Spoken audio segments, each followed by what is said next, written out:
તો જેના ઉપર ફોન આવે એ ફોનના નંબર રાખજો અને મીડિયાના માધ્યમથી હું પોલીસ વાળાને કહેવા માંગુ છું કે તમારું કામ કાયદો અને વ્યવસ્થા જાળવાનું છે, નિષ્પક્ષીય ચૂંટણી કરાવવાનું છે। તમારી સામે કોઈ ફરિયાદ કરે તો એના એક્શન શું લેવા એ કામની જવાબદારી તમારી છે। કોઈ કોંગ્રેસના આગેવાનોના ફોન લઈ અને તમારે એનું કલેક્શન કરવાની જરૂર નથી અને ધાક ધમકી આપવાની જરૂર નથી। અને એવા પોલીસ વાળા ગામમાં આવીને કોઈ દાટી આપતા હોય ને તો એમને કહેજો કે આ તમારું આકાઓનું રાજી કાયમી રહેવાનું નથી।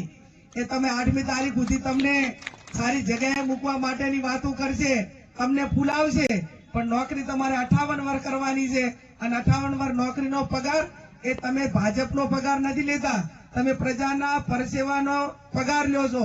મહેરબાની કરજો।